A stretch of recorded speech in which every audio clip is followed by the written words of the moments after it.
ಲೋಕಸಮರದ ಪ್ರಚಾರದ ಭರಾಟೆಯಲ್ಲಿ ಬ್ಯುಸಿಯಾಗಿರುವ DCM DK ಶಿವಕುಮಾರ್ಗೆ Lokayukta ಮತ್ತೆ shock ಕೊಟ್ಟಿದೆ. ಅಕ್ರಮ ಆಸ್ತಿ ಗಳಿಕೆ ಪ್ರಕರಣ ಡಿಕೆಶಿಗೆ ಲೋಕಾಯುಕ್ತ ಮತ್ತೊಂದು ನೋಟಿಸ್ ಅನ್ನು ಜಾರಿ ಮಾಡಿದೆ. ಆದಾಯ ತೆರಿಗೆಯ ಮಾಹಿತಿ ನೀಡುವಂತೆ ನೋಟಿಸ್ ಅನ್ನು ಕೊಟ್ಟಿರುವಂತದ್ದು. ಜನಪ್ರತಿನಿಧಿ ಆಗುವ ಮುನ್ನ ಆದ ಬಳಿಕ ಗಳಿಸಿದಂತಹ ಆದಾಯದ ಮಾಹಿತಿಯನ್ನು ಕೊಡಿ. ವಾರ್ಷಿಕ ಆದಾಯ ತೆರಿಗೆ ಪಾವತಿಯ ಬಗ್ಗೆ ಮಾಹಿತಿಯನ್ನ ಕೇಳಿ ಮತ್ತೊಮ್ಮೆ ಲೋಕಾಯುಕ್ತರು ನೋಟಿಸ್ ಅನ್ನು ಜಾರಿ ಮಾಡಿದ್ದಾರೆ. ಇದು ಎರಡನೇ ಬಾರಿಗೆ ಕೊಡ್ತಾ ಇರುವಂತಹ ನೋಟಿಸ್. ದಾಖಲೆಗಳ ಜೊತೆಗೆ ಮಾಹಿತಿಯನ್ನು ನೀಡಲಿಕ್ಕೆ ಲೋಕಾಯುಕ್ತರು ನೋಟಿಸ್ ಅನ್ನು ಕೊಟ್ಟಿರುವಂತಹದ್ದು. ಈ ಮೂಲಕ ಲೋಕಸಭಾ ಚುನಾವಣೆಯ ಪ್ರಚಾರದಲ್ಲಿ ಬ್ಯುಸಿಯಾಗಿರುವಂತಹ ಡಿಸಿಎಂ ಡಿಕೆ ಶಿವಕುಮಾರ್ ಅವರಿಗೆ ಲೋಕಾಯುಕ್ತ ಶಾಕ್ ಮೇಲೆ ಶಾಕ್ ಕೊಡ್ತಾ ಇದೆ. ಅಕ್ರಮ ಆಸ್ತಿ ಗಳಿಕೆ ಪ್ರಕರಣಕ್ಕೆ ಸಂಬಂಧಪಟ್ಟಂತೆ ಬುಧವಾರವಷ್ಟೇ ನೋಟಿಸ್ ಅನ್ನು ಜಾರಿ ಮಾಡಿತ್ತು. ಈಗ ಮತ್ತೊಮ್ಮೆ ನೋಟಿಸ್ ಅನ್ನು ಜಾರಿ ಮಾಡಿರುವಂತಹದ್ದು. ಅಕ್ರಮ ಆಸ್ತಿ ಗಳಿಕೆ ಪ್ರಕರಣದಲ್ಲಿ ಸಿಬಿಐ ತನಿಖೆಯನ್ನ ರಾಜ್ಯ ಸರ್ಕಾರ ರದ್ದು ಮಾಡಿದ್ದು ಲೋಕಾಯುಕ್ತ ತನಿಖೆಗೆ ಆದೇಶಿಸಿದೆ. ಮತ್ತಷ್ಟು ಡೀಟೇಲ್ಸ್ ಅನ್ನು ಕೊಡ್ತಾರೆ ನಮ್ಮ ಕ್ರೈಮ್ ಬ್ಯೂರೋ ಹೆಡ್ ಮುರಳೀಧರ್ ದೂರವಾಣಿ ಸಂಪರ್ಕದಲ್ಲಿ ಜಾಯಿನ್ ಆಗಿದ್ದಾರೆ. ಮುರಳಿ, ಮತ್ತೊಮ್ಮೆ ನೋಟಿಸ್ ಅನ್ನು ಕೊಟ್ಟಿರುವಂತಹದ್ದು, ಇದು ಡಿಕೆ ಶಿವಕುಮಾರ್ಗೆ ಚುನಾವಣೆಯ ಸಂದರ್ಭದಲ್ಲಿ ಟ್ರಬಲ್ ಆಗಬಹುದಾ ಹೇಗೆ ಅಂತ?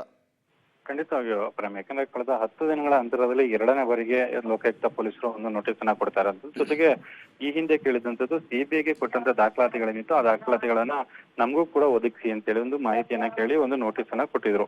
ಈಗ ಮತ್ತೊಮ್ಮೆ ಒಂದು ನೋಟಿಸ್ ಅನ್ನ ಕೊಟ್ಟಿರುವಂತದ್ದು, ನೀವು ಜನಪ್ರತಿನಿಧಿ ಆಗೋದಕ್ಕಿಂತ ಮುಂಚೆ ನಿಮ್ಮಲ್ಲಿ ಇದ್ದಂತ ಆದಾಯದ ವಾರ್ಷಿಕ ಆದಾಯ ಎಷ್ಟಿತ್ತು ಮತ್ತು ಆದಾಯ ತೆರಿಗೆನ ಎಷ್ಟು ಪಾವತಿ ಮಾಡ್ತಾ ಇದ್ರಿ ಮತ್ತು ಜನಪ್ರತಿನಿಧಿ ಆದ ನಂತರ ಬರ್ತಾ ಇರುವಂತ ನಿಮ್ಮ ವಾರ್ಷಿಕ ಆದಾಯ ಏನಿದೆ ಮತ್ತು ವಾರ್ಷಿಕ ಆದಾಯ ತೆರಿಗೆಯನ್ನ ಎಷ್ಟು ಪಾವತಿ ಮಾಡ್ತಾ ಇದೆ ಎಲ್ಲಾದ್ರ ಬಗ್ಗೆ ಕೂಡ ಸಂಪೂರ್ಣವಾಗಿ ಮಾಹಿತಿಯನ್ನ ಕೊಡಿ ಮತ್ತು ಪ್ರಕರಣ ದಾಖಲಾಗೋ ತನಕ ಅಂದ್ರೆ 2013ರಿಂದ 2018 ತನಕ ನಡೆದಂತ ಏನೋ ಆದಾಯ ತೆರಿಗೆಯ ಮಾಹಿತಿಗಳೇನಿದೆ ಆದಾಯ ತೆರಿಗೆಯ ಮಾಹಿತಿಗಳನ್ನ ಕೂಡ ಕೊಡಿ ಅಂತೇಳಿ ಈಗ ಒಂದು ಪ್ರಶ್ನೆಯನ್ನ ಕೇಳಿ ಈಗ ಲೋಕಾಯುಕ್ತ ಪೊಲೀಸರು ಒಂದು ನೋಟಿಸ್ ಅನ್ನು ಕೊಟ್ಟಿದ್ದಾರೆ. ಆ ನೋಟಿಸ್ ಅನ್ನು ಕೊಟ್ಟು ಒಂದಿಷ್ಟು ಕಾಲಾವಕಾಶನ ಕೂಡ ಕೊಟ್ಟಿರುವಂತದ್ದು. 10 ದಿನದ ಒಳಗಾಗಿ ಈ ಮಾಹಿತಿಯನ್ನೆಲ್ಲ ಕೂಡ ಲೋಕಾಯುಕ್ತ ಪೊಲೀಸರಿಗೆ ಒದಗಿಸ್ಬೇಕು ಅಂತೇಳಿ. ಅಂದ್ರೆ ಈ ಪ್ಯಾರಲಲ್ ಆಗಿ ಈಗಾಗಲೇ ಸಿಬಿಐ ಕೂಡ ಪ್ರಕರಣನ ತನಿಖೆಯನ್ನ ಮಾಡ್ತದೆ. ಆ ಸಂದರ್ಭದಲ್ಲಿ ಲೋಕಾಯುಕ್ತ ಪೊಲೀಸರು ಕೂಡ ಈ ರೀತಿಯಿಂದ ಇನ್ನೊಂದು ಆಯಾಮದಲ್ಲಿ ತನಿಖೆಯನ್ನ ಮಾಡ್ತಾ ಇರುವಂತದ್ದು ಒಂದು ರೀತಿಯಲ್ಲಿ ಪ್ರಶ್ನಾರ್ಹವಾಗಿರುವಂತದ್ದು. ಸದ್ಯಕ್ಕೆ ಹೈಕೋರ್ಟ್ ನಲ್ಲಿ ಅರ್ಜಿಯ ವಿಚಾರಣೆ ಕೂಡ ನಡೀತಾ ಇರುವಂತದ್ದು. ಒಟ್ಟಿನಲ್ಲಿ ಡಿಕೆ ಶಿವಕುಮಾರ್ಗೆ ಎಲೆಕ್ಷನ್ ಸಂದರ್ಭದಲ್ಲಿ ಈ ನೋಟಿಸ್ಗಳು ಒಂದಷ್ಟು ತಲೆನೋವಾಗಿ ಪರಿಣಮಿಸದಂತೂ ಖಂಡಿತ ಅಂತ ಹೇಳ್ಬೋದು Prem. Okay, thank you Murali ತಮ್ಮೆಲ್ಲ ಮಾಹಿತಿಗಾಗಿ. ಡಿಸಿಎಂ ಡಿಕೆ ಶಿವಕುಮಾರ್ ಅವರಿಗೆ ಚುನಾವಣೆಯ ಸಂದರ್ಭದಲ್ಲಿ ಲೋಕಾಯುಕ್ತ ನೋಟಿಸ್ ಟೆನ್ಷನ್ ಅನ್ನ ಜಾಸ್ತಿ ಮಾಡ್ತಾ ಇದೆ. ಅಕ್ರಮ ಆಸ್ತಿ ಗಳಿಕೆ ಪ್ರಕರಣದಲ್ಲಿ ಸಿಬಿಐ ತನಿಖೆಯನ್ನ ರಾಜ್ಯ ಸರ್ಕಾರ ರದ್ದು ಮಾಡಿ ಲೋಕಾಯುಕ್ತ ತನಿಖೆಗೆ ಕೊಟ್ಟಿರುವಂತಹದ್ದು. ಲೋಕಾಯುಕ್ತ ಅಧಿಕಾರಿಗಳು ಈ ಪ್ರಕರಣಕ್ಕೆ ಸಂಬಂಧಪಟ್ಟಂತೆ ತನಿಖೆಯನ್ನು ಕೂಡ ನಡೆಸ್ತಾ ಇದ್ದಾರೆ.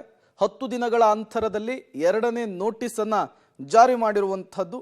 ಆದಾಯ ಗಳಿಕೆಯ ವಿಚಾರಕ್ಕೆ ಸಂಬಂಧಪಟ್ಟಂತೆ ದಾಖಲಾತಿಯನ್ನು ಕೂಡ ಲೋಕಾಯುಕ್ತ ಅಧಿಕಾರಿಗಳು ಕೇಳಿದ್ದಾರೆ.